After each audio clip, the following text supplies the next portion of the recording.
그래서 저는 개인적으로 이재명 대통령께서 왜 이 시점에 조국 전 장관을 사면했을까가 굉장히 궁금해요. 예. 저희가 많은 분들이 지금 토론하고 있지만 사실상 민주당의 그리고 정부의 플러스 요인이 없을 거라고 생각되는데 그럼에도 불구하고 대통령께서 조국 전 장관을 사면했다? 예. 저는 많은 평론가들이 예측하는 것처럼 결과적으로 대통령 입장에서 정치공학적인 생각을 한 거 아닌가 생각이 들고 예. 지금 민주당 같은 경우 범 여권에서도 향후의 대선 주자라든지 어떤 리더십이 부재로 인한 그런 것들이 많은 지적들이 있는데 아마 조국 전 장관이라든지 정청래 민주당 대표라든지 뭐 이런 분들의 경쟁을 유도한 거 아닌가 이런 개인적인 추측도 좀 있습니다.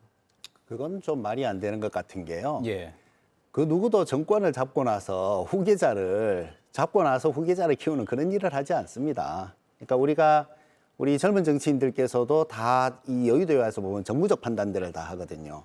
그런데 이재명 대통령 같은 경우에 그럼 오르면 하는 겁니다. 그리고 본인이 생각하기에 이 검찰 독재 정부가 했던 이 수많은 일들 중에서 분명히 억울하게 피해를 보신 분들이 있고 당신께서도 정말 억울한 일들을 많이 당했고 그렇다면 이것을 바로잡고 가는 것이 맞다고 생각을 하면 하는 것이지 그것을 지금부터 계산해 갖고 했는데 그러면은 뭐 지지율 떨어질 줄을 모르고 그런 것을 하셨을 것이냐. 근데 아까 제가 처음에 말씀드린 것처럼 누가 후계자를 지금부터 키웁니까? 그런 일은 있을 수가 없죠. 그래서 이것이 당신이 생각하시기에 옳은 일이기 때문에 하는 것이 아닌가 저는 그렇게 생각합니다. 저는 뭐 그렇게 믿고 싶으실 수 있겠지만 이재명 대통령이 정치 어제 시작하신 분이 아니잖아요. 뭐 순진하게 이게 옳으니까 한다. 당연히 정치적 고려가 있죠. 대통령인데 그리고 수많은 정무수석을 포함한 많은 정무직들의 조언을 받는 위치 아니겠습니까? 근데 저는 그래서 오히려 그런 의심이 들어요. 조국 혁신당에서 대선 후보를 안 내겠다라고 하고 이재명 당시 후보를 지지했을 때부터 물밑에서 사실상 당선되면 조국 전 대표를 사면하기로 하는 그런 약간의 거래 같은 것들이 있지 않았나. 그런 게 아니라면 이 타이밍에 왜냐하면 역대 대통령들이 첫 번째 사면에서 정치인을 사면한 경우가 거의 없습니다. 그리고 이 정도로 국민들에게 민감한 인물들을 복수로 사면한 적이 없어요. 대부분은 이제 민생 사면에 초점을 맞추고 맞습니다. 정치인 최소한 사면은 하지 않은 경우가 그렇죠. 많았죠. 최소한 첫 번째 사면권은 그렇게 했었는데 이 정도로 급하게 했다라는 얘기는 저는 뭐 우리 최고위원님 모르실 수 있겠지만 굉장히 고위층에서 나름의 의사소통이 있지 않았나 의심할 수밖에 없습니다. 저는 이 부분은 좀 짚고 가고 싶은데요. 이재명 정부가 인수위를 충분히 거치고 또 여러 가지 정상적 절차에서 집권한 정부가 아닙니다.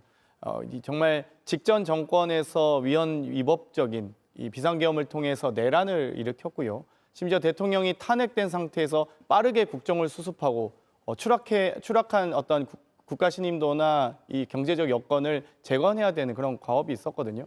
그런 과정에서 가장 먼저 했던 여러 인사들을 살펴보시면 저희가 뭐 친윤 검사, 비윤 검사 이런 거 구분하면서 인사했습니까?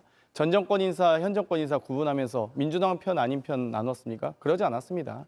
그러니까 그만큼 일단 이 헌정질서 회복과 경제 재건의 목표 또 그리고 이 국민 통합이라는 또 과거의 단절을 통한 새로운 대한민국의 건설 이런 부분의 어떤 여러 가지 밑그림 속에서 되는 것이지 정말 그런 얕은 수로 국민 통합 어떤 이 정치 공학 운운하면 그러니까 지금 국민의힘이 저 모양 저 꼴인 거거든요. 그렇기 때문에 저는 오히려 지금 어떻게 하면 지금 내란을 종식시키고 경제를 재건시킬지 비상계엄 선포 한마디에 이 윤석열 대통령 한마디에 국내 시가총액 144조가 증발했다는 거 아니에요?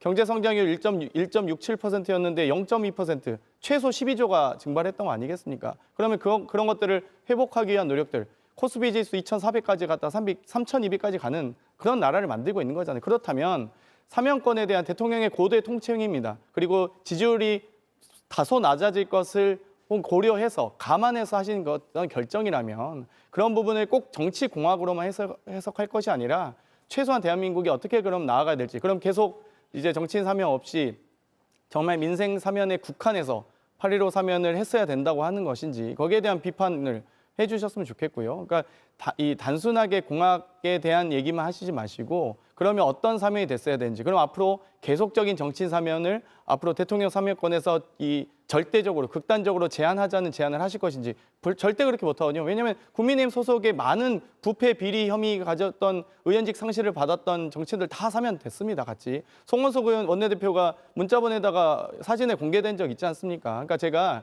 이렇게 공세적으로 하지 않기 위해서 대통령의 사면권을 존중하자라는 정도로 이 토론을 끝냈으면 좋겠습니다. 그러니까 제가 조금 전에 말씀드렸던 것처럼 대통령의 사면권은 존중해야 되지만 그 결과에 대해서는 당정이 책임져야 된다는 말씀드렸고요. 지금 장경태 의원님 말씀처럼 저도 국민 통합에 굉장히 동의합니다. 다만 사면권을 우리가 보통 쓸 때는 국민 통합적 인사 그리고 사회적 약자를 배려하는 측면에 많이들 사용해 왔습니다. 그런데 지금 조국 전 장관 같은 경우에 국민 통합 인사라고 보기도 어렵고요. 실제로 조국 전 장관 같은 제가 기억하기에 형기를 다 50%를 채우지도 못했는데 벌써 이렇게 임기 초에 사면한다라는 것은 지금 장경태 의원께서 지적해 주셨던 것처럼 국민통합이라든지 어떤 국가의 미래 비전을 위한 사면이 아니라 결과적으로 정치적인 어떤 거래라든지 은혜를 갚기 위한 그런 사면 아니었나 이런 생각이 들 수밖에 없는 것도 현실이라는 점을 같이 인지해 주셨으면 좋겠습니다. 예, 사실 이게 사면권에 대한 토론은 아니고요.